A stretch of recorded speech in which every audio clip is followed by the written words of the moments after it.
Hey everybody, welcome to the Chan's Logic People Project, where we talk about people, the things they do, and the trials and tribulations along the way.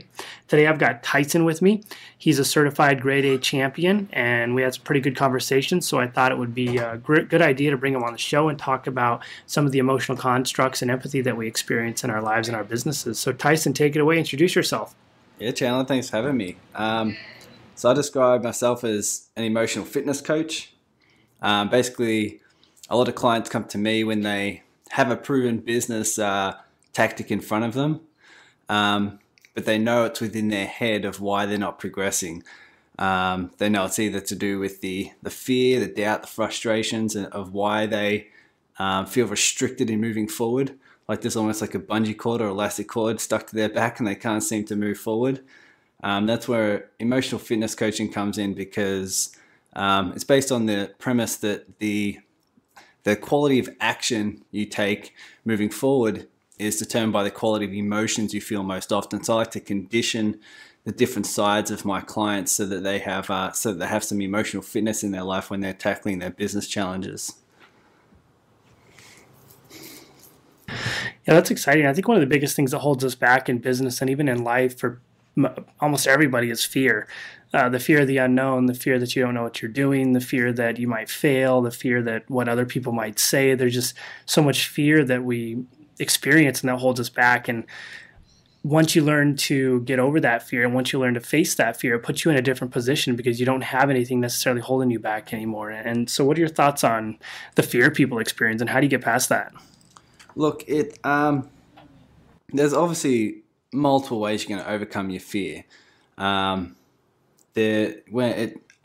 depend on a client-to-client basis. You know, when someone comes to me and I really get to know them, really get to know what's going on in their head, really understand where they are in their life, in their business. There's multiple ways, and your brain's so flexible in how it can overcome fear. It's just when you're in fear at that time, your brain's not very resourceful, right? It's not wired in a way to solve challenges. It's either going to, fight or flight, right? So it's kind of just when you're in the moment, it's very tough to see the resourceful solutions. That's why it takes, someone from an outside perspective to realize that you've got all these options for overcoming all those fears and doubts. So what I would sort of generally help people understand is that fear is just really one side of you, right? It's kind of just a way to sort of look at yourself and see that the side that's scared, the side that's doubting, the side that wants to stay inside a comfort zone, that's just one side of you. But if you had like a loved one on the other side of a river and they needed your help, someone who you adore the most, you wouldn't care what's in that river, right? You would jump in and you would do what's necessary to help someone. And that shows that we have multiple sides to us. But I just like to condition those other sides of you that can overcome those fears, overcome those doubts, and use some internal resourcefulness as a way to overcome those fears in your business. Yeah, I think that's a good plan. And once you overcome that fear, I think you get over the doubts in yourself and the frustration that comes from the doubts, because everything stems from that level of fear, or whether or not it's about what we can do, can't do, or who we know or who we don't know. But yeah. And then you talked about the quality of your action and living not necessarily just in the moment. So do you think it's a good idea to live in the moment, or to always be looking to the future, or to have kind of a mixture of everything? Yeah, I mean, it depends if you're getting the results that you want to see, right? If you're happy with where your progress is going, you're happy with how you're feeling, there's nothing out of whack, and you notice that you're very present in the moment, I think that's a very empowering thing. And anyone who's studied, personal development or have done some spiritual things in their life, they know that everything that's in your power is in the present. But I like to think that you can also plan your future and visualize your future from the present. That's another way of being present in the moment, rather than getting stuck up in the future or in the past, for example. You can completely be present with yourself and plan and visualize and still stay present in the fact that you're aware that your power is now, your power is in your actions right now. But you can still plan, you can still look forward to the future so that you have some guide of where you want to go.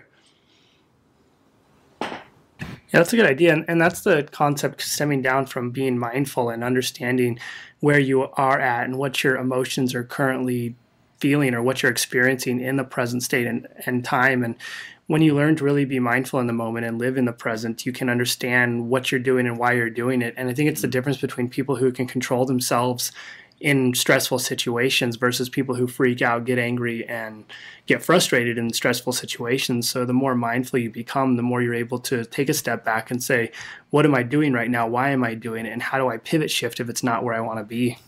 Yeah, exactly. And a lot of people, what gets people frustrated the most or fearful the most is when they think something outside of outside their control is really controlling how they feel.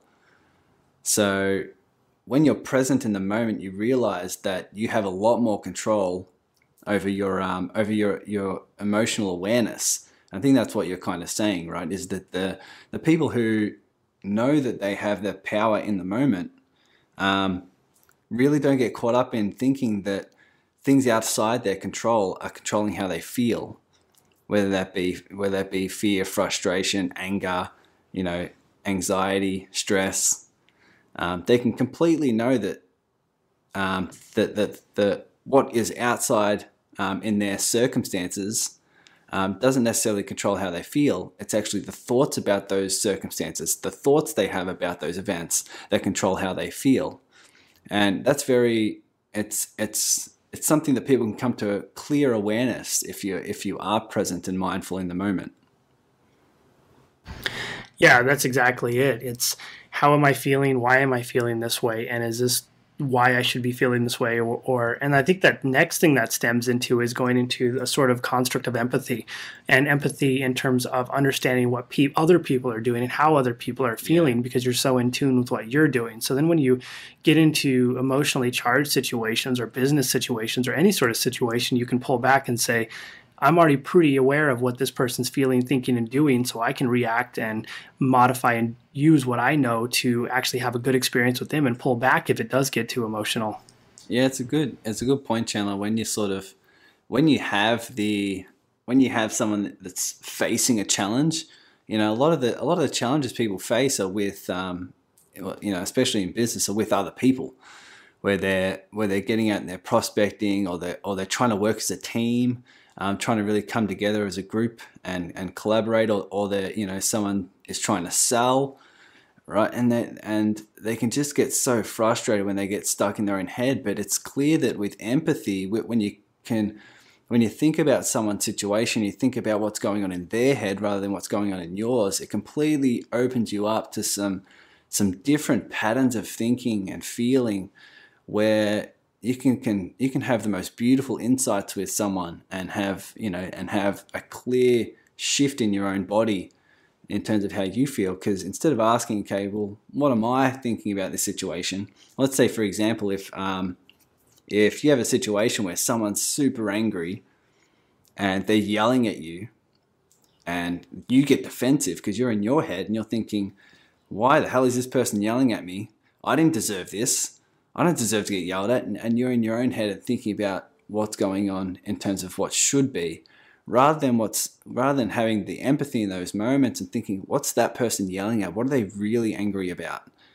Clearly, they're not angry at me specifically. They're angry about something to do with them, to do with something what's going on within their head. And when you ask yourself the questions of, what is it from their perspective? What is it from their point of view? It allows your best self to show up in that situation. And I think that's all the power. Yeah, it's huge. And you look back at the emotional states and the emotional constructs we see in our mind and what we create. And most people get into that child state. And that's when they start getting angry, like you're talking about. And they start yelling, raising their voice, going crazy. And if you can pull yourself out of that child state and move yourself into a state of being either indifferent or even the adult state, not necessarily Yes. like the parent state, but in the adult state where you can say, this is why they're mad, this is what I can do to counteract why they're mad, and this is how we Yeah. can remedy and fix the situation. You put yourself in an incredibly powerful place. Yeah, yeah, absolutely, and that's how I sort of describe it with my clients is that when they have fear, when they're out there prospecting or selling or trying to deliver for clients, and they do have that fear, I like to describe that side of them as their 4-year-old self. You know, we all have a side to us that is scared, that's fearful, and if you want to really understand yourself at a different level, you can understand that that side of you is there to serve you at some level, right? Yeah, that's exactly it. It's what can I do to make myself more similar or able to communicate with another person more effectively? And the most effective way is to understand what they're thinking and doing. And then when you think about the sales conversation with this kind of stuff, we often think if I call that person too many times, they're going to be annoyed with me. We're making assumptions, and we're making Yeah. assumptions that aren't necessarily grounded in what the person is actually thinking. And more often than not, what we find in a sales situation with when we're trying to get a hold of someone or get someone to schedule a call or do something like that with us, it's being persistent because that other person is so busy. They don't have time Mm. to answer us or respond to us or call us. Yeah. And so if you get out of the mindset that I'm going to upset them or get in their way and get in the mindset of I just need to get that 1 second when they have a split second and they will talk to me, I think you set yourself up for a lot more successful sales conversations and processes. Yeah, yeah, yeah, and that perspective is so is so common in the entrepreneurial world, and people come to me all the time, and I start to describe this, on a call, and I'll see their head always start to nod because they get it, where they're selling and they have the same sphere of fears around not feeling like they're good enough, feeling like they're bothering them, feeling like they're going to be annoying. All these kinds of different fears and thoughts and doubts they have that lead to this fear like, okay, well, I don't want to be that. I don't want to do that. I don't want to have people do that to me, so I don't want to do that to them. And what they're really doing is choosing to value fear over serving the world. Because if you're in business, if you're in, especially a business that wants to serve and make a difference for your clients, there's a passion within you of why you started that business, and there's a passion that is around, really making a difference in their lives so that you can grow your business. If you let that side of you run the show and you let that side of you lead the way, then you'll have no issue. Even if you are bothering someone, you can look at the bigger picture and say, I'm willing to bother someone just for a little bit if it means to help them. Or I'm willing to bother, 5, 10, 15 people today if it means really serving and helping that one where they can, take their business to the next level, or they can take their emotional life or their relationship to the next level. I'm willing to bother those people. I'm willing to do that because part of me that wants to serve is leading the way, is running the show, and that's what I really like to condition in my clients, so their brain so their brain operates differently when they think about these scenarios. Yeah, and it's really helpful to understand the fact. I tell people, you're an entrepreneur. You're fairly well put together. You might be a little scattered, but the average person is not very well put together. They're extremely scattered, and that's why they need your product or service. So it's your responsibility to contact them as many times as you need to get a hold of them, to get a yes or a no or a conversation at least generated with them. And they have to get out of the concept of sales and get into the conversation of enrollment. So I'm working to enroll people in my services who need it or who express the need for it. And if I can get into that conversation, then it's a conversation of what are you looking for? Why do you need it? What are your biggest concerns? And it's just a continuous phase of asking why, and then at some point you make the decision, okay, yeah, it's going to make sense to work together, or no, it's not going to make sense to work together. And you really have to be careful in recruiting everybody when you're doing this, especially once you get a hold of them, because you really want to get that solid subset of people who you can truly enroll and help. Yeah. Yeah, that's really the process, right? Not a lot of people think. A lot of people go into the sales process and they're like, man, I'm just going to try and get a sale. I'm just going to try. Whoever wants to sign up can sign up, and Hashtag always be closing. Yeah. And it's interesting where then they start trying to deliver their service and problems start arising, and they're like, man, this client is not the right fit. They had expectations that were blown out of the water. They expect so much of me to do all these different things, and this was not agreed on, and things like that. And that's the thing but if you have when you're in the sales process, if you have the mindset, like you just said, like I'm willing to serve, I'm willing to get the right clients so that I can move them forward, so that so that I can look forward to the results that we're going to get together, and it's a mutual, beneficial relationship. That's something that can spur you on, and it's something that can where you can collaborate and you can really make sure that you're the right fit for someone. And that's really what the process is all about in terms of sales. Some people feel the overwhelming pressure of making a sale, when really you're in there just trying to figure out if you're the right fit for someone, right? I turn away clients all the time because they contact me and I don't think they're ready for this kind of coaching, right? Whether they're not truly at the form where they're not being honest with themselves, right? They're not being honest with me. They're holding a lot of things back. And I'm like, look, man, I can give you some resources and some tools to move forward. But for this type of coaching, for you to get the most out of this coaching, you need to be at a particular stage where you're absolutely ready to discover what's going on in your head, your thoughts, your emotions, your mental state, and really start to condition, at an unconscious level what's going on. And some people just aren't ready for that, and that's fine. That's completely okay. Yeah, so when you find someone who's fairly well put together, and actually, let's phrase this another way. If I was looking to create mindfulness towards myself and be aware of my present situation, and in turn create empathy towards other people's thoughts, feelings, and emotions, what do you think my first step to developing that would be? Look, I think that comes a little down the line to for example, when I have a client that comes to me and they're completely stuck in their business, the way they would describe it as stuck, right? They really need to understand what's going on within them and their own patterns, their patterns of thinking and feeling. Because as we described before, if it's not your circumstances that are driving your feelings, it's your thoughts about those circumstances. So to get to the level where you have empathy towards other people, it really takes. I walk my clients through a bit of a process that allow them to not only understand what's going on in their head and understand what's going on in their patterns, but allow them to start to feel different within themselves.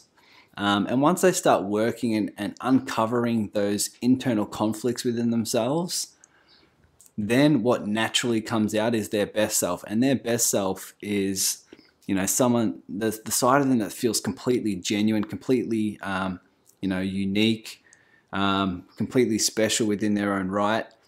And that side generally has the massive drive to serve and to contribute and to do something that makes a difference in the lives of themselves and others, whether they want to grow or whether they want to love at different levels, or contribute at different levels. And that side naturally comes out because that's naturally what people want to do. It's naturally what gives people the most level of fulfillment. So once we uncover and really move past those internal conflicts that people have, that side generally shows up naturally. Yeah, that makes sense. And the internal conflicts are a part of that fear, the fear that they're not ready or they're not worth it or they don't have the capabilities to do it. And So if you can, so what are some of your steps for overcoming fear and trying to get through the barrier of fear and trying to get people to actually do things? Oh, look, so I walk my clients kind of through a process.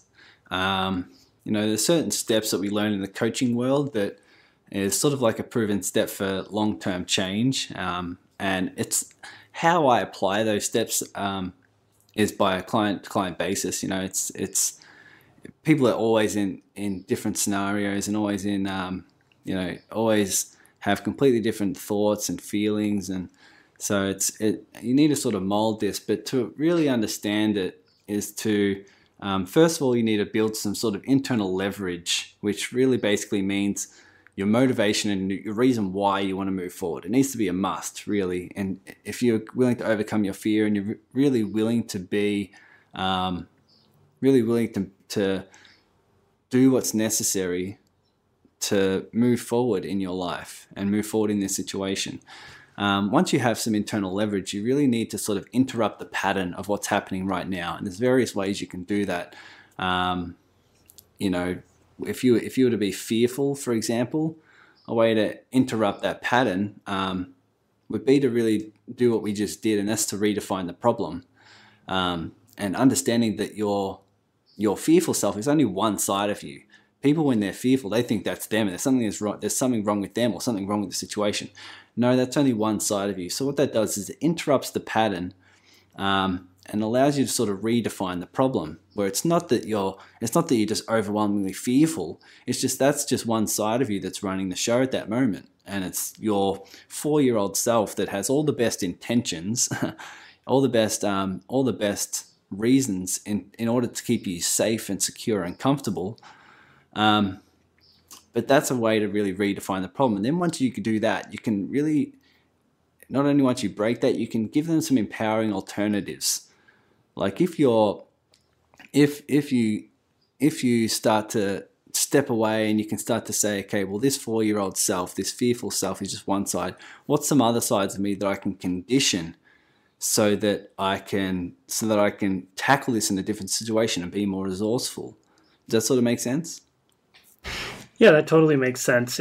And stemming back to the first couple of things you talked about, it's the idea to create that motivation. You have to create a sense of purpose, and to create a sense of purpose, you have to develop a why. And from that why, you develop a long-term idea of where you can go, and from that you build confidence. And so if you can convince people to write down their motivation, then write down their sense of purpose, and then develop and build their why and write that down, then they have a reason to do things. And then as a leader, that motivation, that sense of purpose, that why stems into your team. So now you're the one who needs to be able to develop and spread that to your team and showcase to your team why they should care. And then you build that ultimate culture of caring, not only from yourself, but you learn how to stem that into your team and into the people who follow you. Then you turn your whole thing into something where people will follow you to the ends of the earth, and you create that culture behind a brand. Absolutely. And even just that, even from what you just said, is sort of like a pattern interrupt, right? Where if you shift your what we'd call hierarchy of criteria, if you shift into something that you value more than your fear, you value building this culture, you value building this care, shifting your clients' results, building a team so that you can have more purpose in life. If you start to shift that and you start to value that more than your fear, then you're starting to value it at a different hierarchy. It's placed higher in your values than the fear, and then you can move past it because you've found something that drives you more than staying inside a comfort zone. And I think sometimes it can really it can be beneficial to know that within yourself. But sometimes it takes someone from the outside perspective to see what's really going on and to give you some solutions. Because when you're in your problem, it can be really tough to be resourceful because that's where you are day in, day out, is in the problem. So getting some outside perspective can really help as well.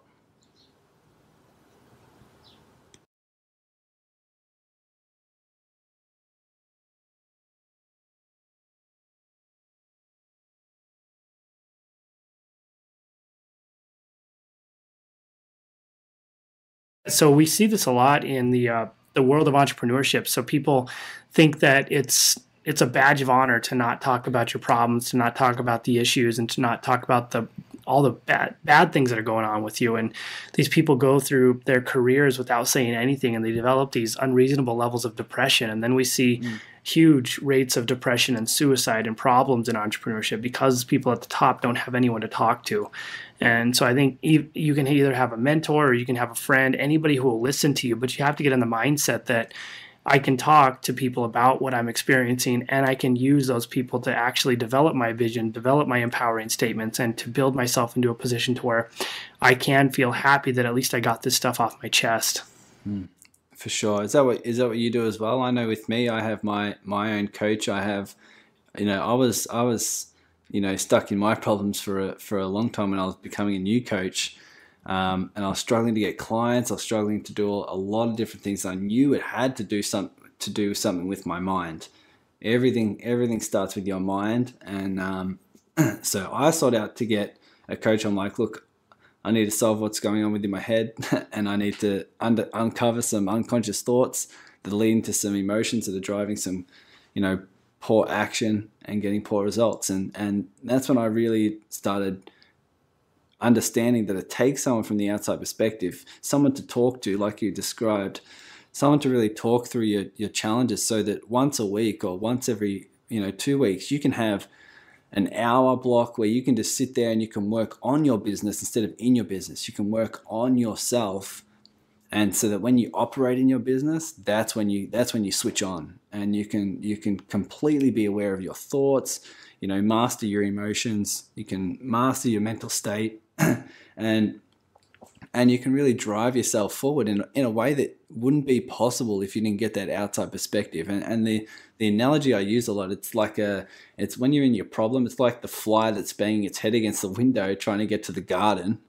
and because in that moment, the fly doesn't have the level of resourcefulness. It's stuck in its problem, and it needs an outside perspective to realize, okay, maybe there's a different way. Maybe there's a different way to get to the garden. And sometimes it takes an outside perspective, like a coach or a mentor or a friend, to be able to say, look, there's another way around. There's a door there that you're not seeing. And that's what I'd love to do with my clients, especially in terms of how they think and feel. I think it's a great way to sort of build that skill. Yeah, I think it's huge. And you can talk to literally anybody that's outside your industry, because they'll ask you questions based on the fact that they don't know anything. And sometimes we get so deep in the weeds in what we're doing that we forget that we are that deep into it. We get super technical. We don't understand why people couldn't understand or why people don't like what we're doing. And then we ask someone on the outside and they give us a super simple question and it changes everything. Mm-hmm. So it's the idea of getting out of the weeds and letting someone talk to you about what's going on, whether it's a professional mentor or it's just a friend you can talk to. And for me, it's asking questions to other people. What do you think about this? What do you think about that? And you really need to find people who will continuously respond to your why, because I'll ask why 35 times. So you can run the risk of annoying people, but at the same time, you really pull out the reasons behind what's going on, and you really develop an understanding for what's going on from the outside world. And it's the idea of market testing. You find people who don't know anything about what you're doing, get their feedback, and then take what you're doing and use their feedback to provide a better service in the long run. Yeah, absolutely. And have you had any breakthroughs yourself in terms of someone asking a simple question or getting a simple insight so that you can see something from a different perspective? Oh, yeah. I'm of the mindset that I like to ask questions and get feedback every single day. So I think I have breakthroughs once a week when I'm talking to someone and asking questions and listening and really trying to develop an understanding of what's going on outside of what I'm doing. So I'd say for me, those breakthroughs are all the time. And it's because I'm consistently, and I've developed a practice of listening to people and really taking their feedback to heart and really trying to understand and talk to as many people as possible about what I'm doing. And then being mindful of what I'm thinking, feeling, and what they're doing. So that way I really understand the whole ecosystem of what's happening and the sphere of influence that's built around what I'm doing. Wow, that's awesome. And you can you can feel the difference, right? You can feel the difference when you're being what I would call emotionally resourceful. That's what we sort of call it in the NLP or neuro-linguistic programming world. You have a state where you're being resourceful, and the way I describe it is when you feel resourceful, you come to challenges, and you come to the problems in your life. You come with more solutions because you're being more flexible, you're being more patient, you're being more passionate, more determined, more excited, more loving, more caring. You just have more options of ways of being, so that when you come to the challenge of selling, or you come to the challenge of prospecting, or delivering for a client, you can think about it in completely different ways. You could feel different, so that when a challenge arises, you have more tools on your tool belt. A lot of people, I talk about the hustle with a lot of entrepreneurs, and so for some people, the hustle is their only tool, is their only sort of is the only mental weapon that they use to be able to solve a challenge. And sometimes that's not enough. Sometimes it does work. Other times it requires some hustle and some insight, some hard work to break through something, but also some perspective, also some care, and also some self-love, for example. So there's multiple tools you can use in terms of your emotional resourcefulness. I think you'll feel that completely if you're the one that's going out there seeking these answers, developing some insight and being present with yourself. I think that's probably the reason for your success as well. Yeah, I think it's huge, and it's at some point it's learning to pull back your pride, or any pride you have, and being open to feedback, and being happy when you're wrong, because it puts you in a different position and allows you to move forward and become stronger. And for me, if someone says something, even if they don't recognize it, if they're just saying something in passing and it clicks, or it's something that I haven't heard before, I'll think about it for 3 days, and it'll bother me for 3, 4, 5 days, and eventually I'll figure out what it meant to me, and then I'll really pull it out, and it'll create a whole new thing of what I was thinking about doing, just because of something someone maybe said in passing that they thought meant nothing, but to me, I listened, and it created a huge lasting impact. Yeah, and which that insight wouldn't be there if you didn't listen. It's true, and being open to it. Mm. Yeah, and that's why I love the people I work with, because they're open to that sort of stuff. They're open, like they're the kinds of business owners who know it takes a mindset shift to get some different results, and so they're always exploring their mind, always open to learning something new, always open to exploring not only the different patterns in how they think, but also how they feel. So that when they go back into their business, their best self is showing up. And I think if you're the kind of person that loves getting consistent results, and especially if you want to grow a business for purpose, then you're the kind of person that wants to reflect internally anyway, and learn to do what's necessary internally to build those mental muscles, to allow your best self to shine through. I think that's the beautiful part about working with business owners. Yeah, I think it's huge. And the thing about the population in general, anybody who's emotionally capable of understanding their thoughts and other people's thoughts, and taking feedback and swallowing their pride and being okay with being wrong, develop their competency to a higher level. And you're capable, if you can do this, you're capable of really being neutral in conversations, and avoiding getting overly emotional and getting into the typical Facebook argument about politics or whatever it is you get angry about. And you're able to pull yourself back and be like, who cares? Yeah. I know this person's emotionally charged by this issue because of whatever they read on the internet or whatever they heard, but I don't need to become emotionally charged because for some reason I need to fight with this person about this. I can just pull back and ask them questions and be super simple about the situation. And think of how much power that can give you in your own business, right? If a client, or if a team member, or someone that's important to you in your business is getting angry and is completely losing the plot in terms of their emotions, you can look at them from a completely different perspective, because you yourself are centered, right? And some of the more tough scenarios are to do with your family members, because they always have the history. But in your own business, or in your own personal life, in your family, if someone else is completely going off the rails and yelling and screaming, or even if they're completely upset, you can completely see that from a different perspective once you start to understand what's going inside you.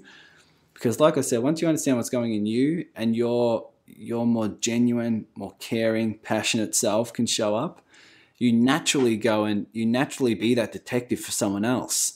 And you have that level of care. And no matter how much someone's yelling at you, you can completely be present with them and completely understanding.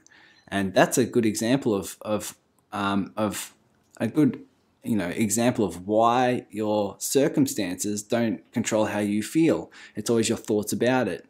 Because if you control your thoughts and you control your emotions in a completely different way, someone yelling at you has a completely different feeling. You can feel completely empowered, completely caring, completely loving in that moment, even if someone is yelling at you. And if you take those skills into business and you can be completely present and you can still serve and care no matter what's going on in your business, to me that's like the emotional fitness muscle that anyone can build and that gives them the most amount of results. Because no matter what happens in your business, you can completely be present and you completely solve those challenges with resourcefulness. Yeah, that's it. It's be real. Think about what you're doing and why you're doing it and what others are doing. Listen to what they say and then react and respond appropriately. Stay out of the child state and ultimately build that key ingredient that makes everything work, which is caring. Just if you care enough, you're going to get to where you need to go and you're going to develop the emotional capabilities to help you get there and not create a lot of problems along the way. And people will be surprised, completely surprised in a coaching session, for example, when they start to show that caring side, the insights they can have are completely out of this world. Insights with themselves, insights with their business, insights with the clients, and they solve challenges in a completely different way because your brain literally operates differently when you have different emotions. When you shift your focus, your brain operates differently. You'll have memories, different memories that come to you that are more pleasant. You'll make links to things, from problem to solution. You'll find many different options because, like you said, you can care. If you have that much amount of care and you genuinely feel that love for yourself and for other people, then your brain's like at its optimal, and you can really solve any challenge with the most unique perspectives. You can really blow yourself away when you make this shift, and that's what makes my job, and anyone who's exploring this world, what makes it really fun. Yeah, and we often hear people say, "Oh, you're so likable. It's easy for you to sell because you're such a people person." And I find for myself, I make friends when I'm walking down the street, when I'm in the bathroom, I make friends on accident half the time because people generate conversations with me. But I don't think those kinds of things are by accident. These are the situations and the way you portray yourself, the way you interact with people, the way you react when they react, and it puts you in positions to where people essentially want to be your friend or they want to please you because of the way you act with them. And you have to be careful that you don't get insecure people attached to you because that creates their own problems. But it puts you in a position to where you're never going to have a bad situation. You're going to have situations to where you're always in that feeling and that mindset where, wow, I make friends everywhere. Yeah. So what are your thoughts specifically? What goes on in your head that allows you to be that people person? My thoughts are, and it comes back and stems from the idea of caring. So when they're talking to me, I just want to genuinely learn more about them, and I want to be nice to them, and I ultimately do want to be their friend. And there's nothing more that I have that's further or away from that. It's, hey, you're talking to me, so I'm gonna be nice to you. I'm gonna give you the time of day, and I'm gonna hopefully make your day a little better by not being a jerk. Yeah. So your listeners can really understand. Can link from what I was saying before to your example there, where you're really valuing relationships in that moment, right? You're valuing, you're placing a high value on connecting with that person, understanding them, and helping them throughout their day, rather than being fearful or thinking about you're going to say the wrong thing, which stops a lot of people. So that's a good example. Yeah, and it's getting in the mindset of, well, if I do say something stupid, who cares? Chances are I'm never going to see this person again. And if I am, they're going to like me more because I was a little bit more open. I was more human with them. And I wasn't Yeah, trying to be perfect and do all these picturesque things. I was just being me. that's right. And even if you say something stupid, you know, at least you made them laugh for the day. That's right. Humor makes it possible. Yeah, that's it. And it's funny. I have some stories of things that I've done with clients inside the sessions where they're like, "Oh, I can't do some direct outreach. I just can't message my niche." And I said, "Cool, let's do it right now." And I say, "Okay, let's walk through what's going on inside your head." And some of them would say, "Look, I don't want to say the wrong thing." And I'm like, "How many clients are you wanting to contact?" They're like, "At least 30 a day." So I'm like, let's take one or two of those a day. That's a lot of prospects, but let's contact one or two a day and just deliberately say something stupid, deliberately say something silly. So you not only overcome the fear, but you have the perspective like, you know, I'm just going to say something silly to make me seem like I'm a rookie, that I'm an amateur. You know, even if you can say that in a message, if that's what they fear the most, the fear that they aren't looking professional, deliberately not look professional for one message and see what that does to you and know that you're going to be okay, and just have a laugh about it. And hopefully they on the other end have a laugh as well. You know, it doesn't have to be a serious thing. And if you're going to contact 30 a day, you know, throughout the week, that's a lot of people. You can take a couple of those to overcome your fear and do something outside the norm. And that's what we call, that's what's interrupting the pattern, right? And providing a different alternative than your fear. So I think what you're saying is that, you know, even if you do say something stupid, even if you do say something silly, you know, at least you were more real. At least you were more genuine in that moment. At least you're providing something different, something some humor for them, you know, and that's how we can look at things from a different perspective. Yeah, that's huge. And I often find I just like to see the way people react to things. If I'm funny, if I'm just myself. And the more you are yourself, the more you are real, and the more you show that you have strengths and weaknesses, the more likely it is people are going to connect with you. People are used to getting in these sales environments with big oak desks and this corporate suit next to them and all Yeah. these things that are set up to give that corporate vision. But if you just walk someone in, or you're on a phone call with someone and you're super real, you're super open, you talk like a normal human being, and you're not too worried about tripping up your words. And if you do, it's fine as well. People tend to trust you more, and they tend to see you as someone. You get that thing where they say, oh man, he talked to me like we were friends. He really took care of me, and he doesn't seem like your typical salesman. And that's ultimately what you want to build, not because you're being sneaky, but because you're just being you.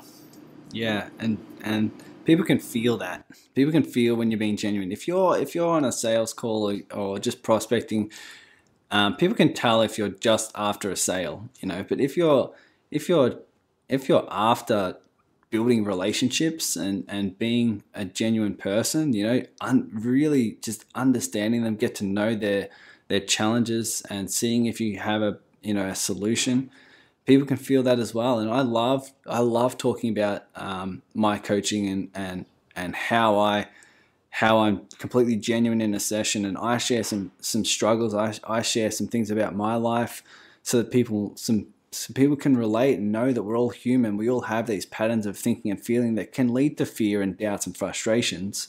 But there's just some certain tools that you can develop within yourself to make it happen. But it's very hard to make a shift, you know, help someone make a shift within themselves when you yourself aren't being real, when you yourself aren't being genuine. Because, you know, they're not gonna trust you enough to open. And that's the same. It's the same in a sales call. You're not gonna have that level of trust and likability if you're not being yourself. Yeah, that's it. And it's even when you're on that call and you tell someone, hey, can I be honest with you?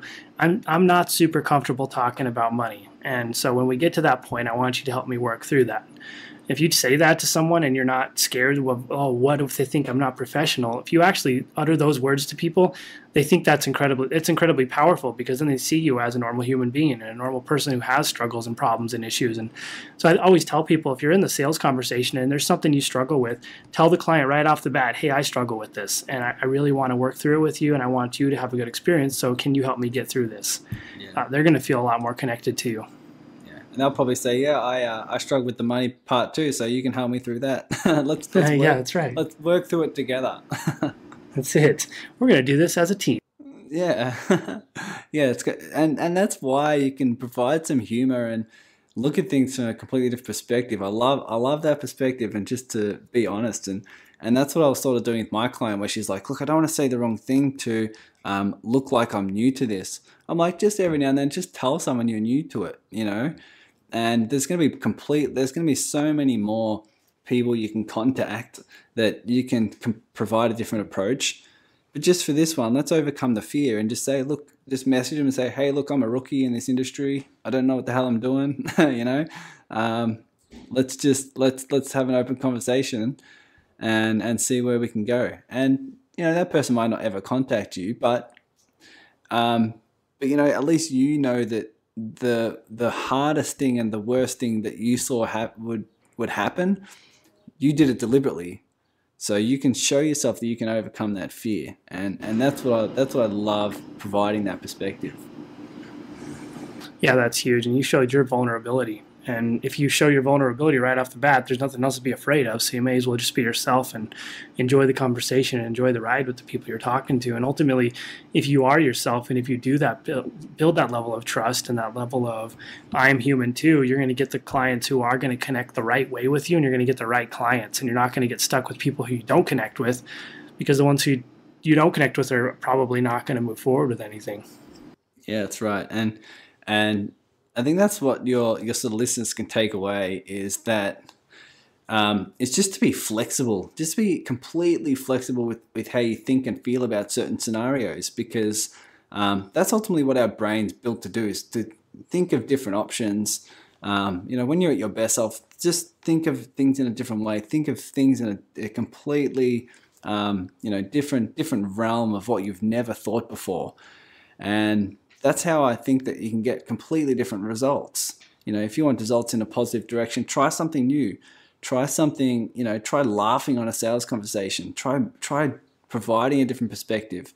Try, you know, try saying something that's going to, you know, shock them a little bit or make you laugh, you know, bring some humor to it and brings just that playful energy to it. You know, people are getting on sales calls all the time where it's all about business, and then there's the pressure at the end to make the sales call. You can be completely resourceful in how you think and feel, and you'll feel the difference within yourself of how you want to solve the challenge, solve the problems that are being presented, by just having, for example, what you were saying is just that genuine care, or that genuine that genuine love towards what you do. And I think if people towards themselves have that genuine self-love as well, that's when something can really shift within you, because it's not that you're afraid to get rejected, it's how you see yourself when you get rejected. You just can't handle the fact that you were the one that got rejected, and that's when you start beating yourself up. People get rejected all the time. You know, people can get rejected from a nightclub, for example, and they won't, you know, they won't think two thoughts about it. Some people might at the you know, when they're getting their groceries at the register, the person might ignore them for a little bit, and they think, oh, that person's busy. You know, some people get rejected all the time, but then when they get rejected at a sales call, they give it a completely different meaning, and they show up like they beat themselves up, like something horrible happened, they did something wrong. That's how I feel that if you were to bring some lightheartedness to some challenges, that you can completely see that you can love yourself no matter what the hell happens in your life, and then a different part of you will show up when that shift happens. Yeah, that's it. And if I get rejected, it's well, oh well. I'm going to learn from this, and I'm going to do better next time. And just think of rejection as a simple part of what you're doing. It's going to happen. You're going to have to deal with it, and if you learn to embrace it, you're going to grow and become a lot better than you were if you were afraid of it. Because then you're going to have palms sweating the whole experience if you start to fear that rejection too much. So just learn to embrace it, learn to love it, and learn that it can help you grow and become better. Absolutely. And the cool thing is, you can go out there and you can get rejected deliberately. You know, this is what some people do with relationship coaching. guys who are scared to go out there and talk to women. They're like, go out there and deliberately get rejected, 10 times. Just 10 times go there and deliberately get rejected, just so they can see it's not that bad.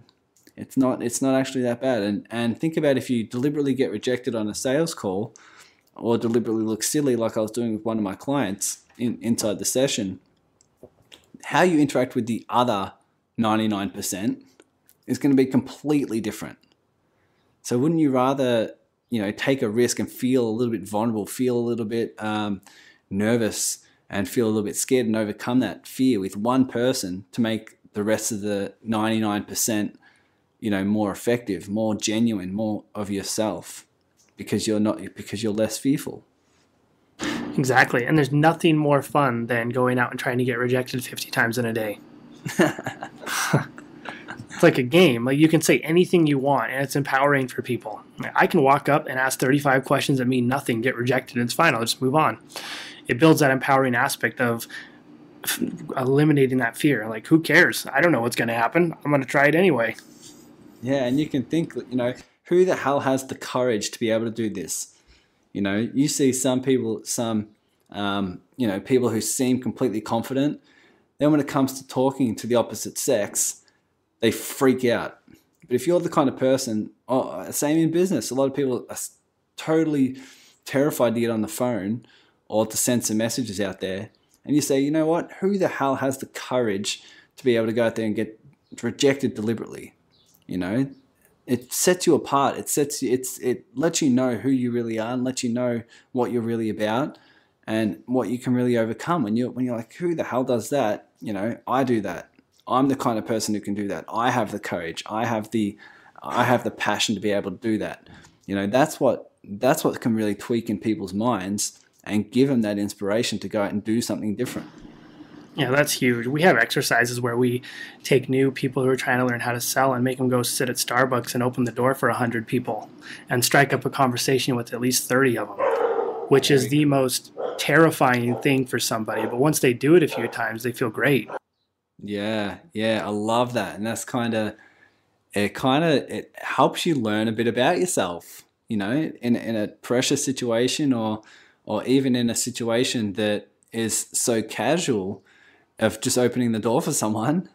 You learn, what's effective, what's not effective. You learn a bit more about you're more comfortable when you look in their eyes, for example, when you give them a smile, when you open the door and you say something in a caring way. You learn your tone of voice, you learn your body language, and you see how things go. And if you're striking up conversation with 30 different people, that's 30 different personalities, 30 different scenarios where you can learn more about yourself. I think that's really, really cool. Yeah, it's incredible, and it's incredibly empowering. So if anybody's struggling with sales, I encourage you to go out there, open the door for 100 people, see what happens, and try to strike up a short conversation. You'll learn a lot about yourself, and you'll learn a lot about people. Yeah, you might even get a job at Starbucks if you. It's true. People are there like, look at this friendly guy. Let's offer him a job. It's true. Let's bring him on. Give this guy some coffee. He's bringing us business. Yeah, that's it. I'm curious to know what sort of breakthroughs you had. What you've had from that exercise. If you've heard anything that's been special from those people. Oh man, it eliminates the fear of rejection and the fear of approaching people and the general fear that people have of other people. And the people come back and they stop thinking about the what ifs and they start thinking about I'm just going to do it. I'm going to talk to this person. And after that last exercise, nothing could be worse or nothing could be more scary. And so you empower them to move forward and to not fear the future and fear the what ifs. Yeah. And because we're human, a lot of people have that rejection based, that rejection fear, it resides in our deep unconscious. It really does.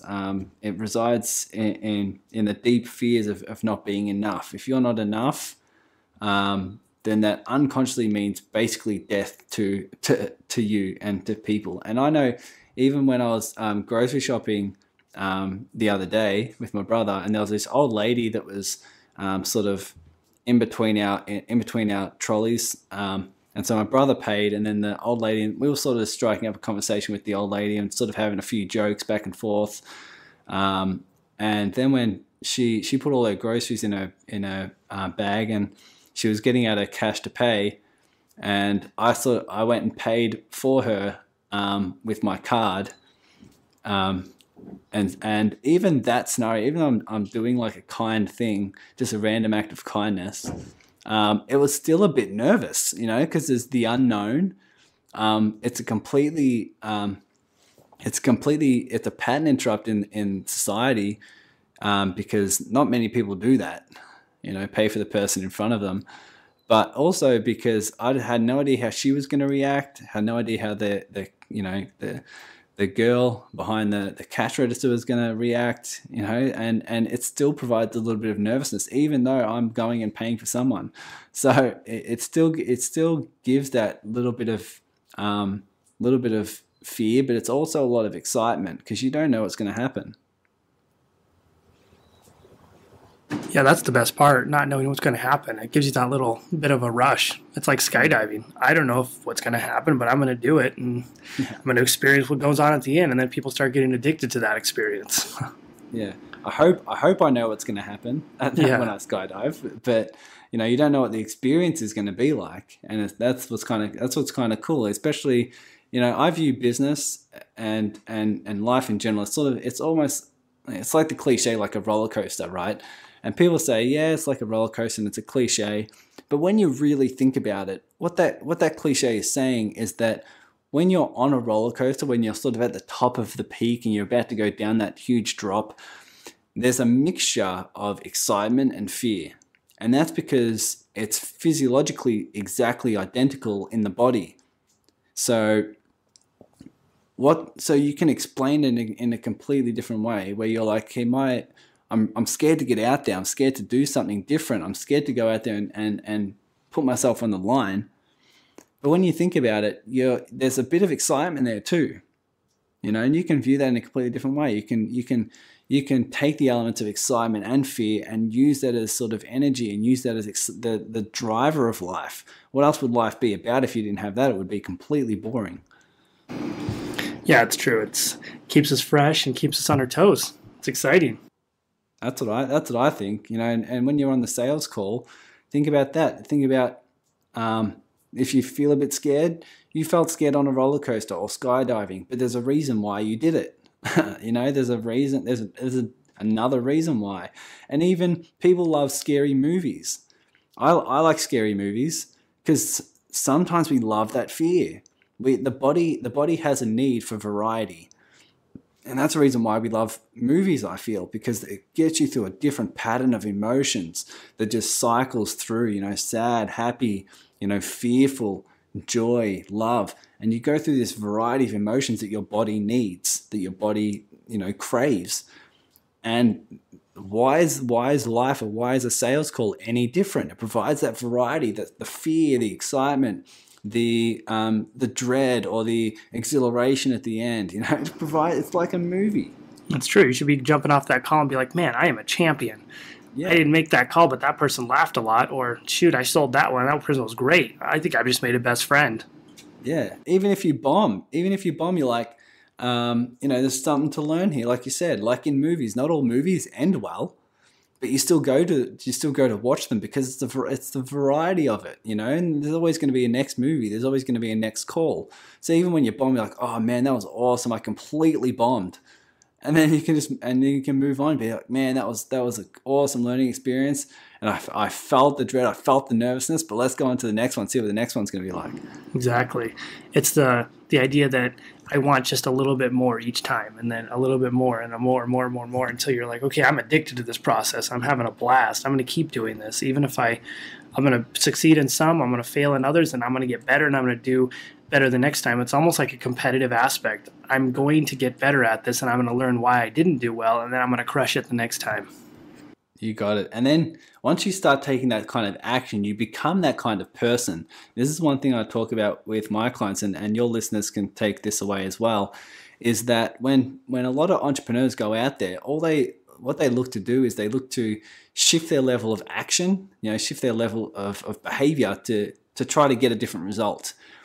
And that just works with your conscious mind, which accounts for about 5% of all actions and decisions. But what really matters most, what really will account to your long-term success, is when you access your unconscious.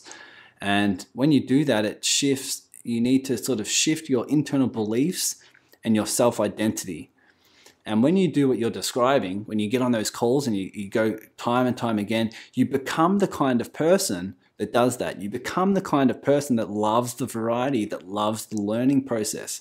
You become the kind of person that's willing to overcome fear with courage, right? And courage sometimes doesn't even feel great, but you're willing to do that because you're the kind of person that will overcome that short term because you have a bigger mission, you have a purpose, you have the drive to grow a business.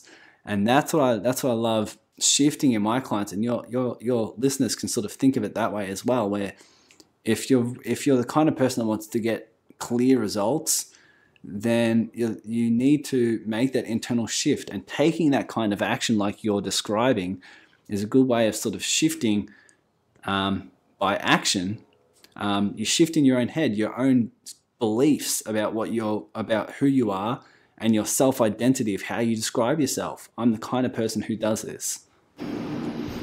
It's true. It's really neat to be able to be comfortable in your own skin. A lot of people aren't comfortable in their own skin, and to be able to continuously drive yourself forward and be proud of what you're doing, whether or not you win or lose, but to just be happy with where you're at, happy with what you're doing, and happy with the process.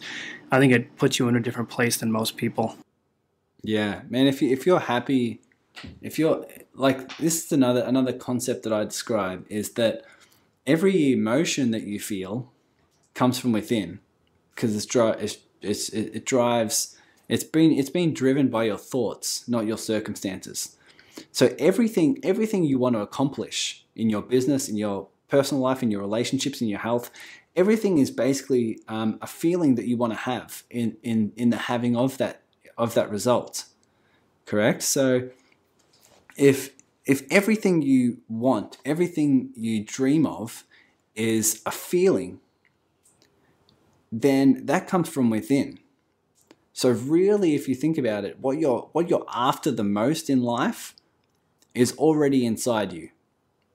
If you want the business, if you want, massive amount of success, really what you're after is an emotion. It's an emotion of either safety and security, or it's an emotion of contribution and passion or love and excitement, of success.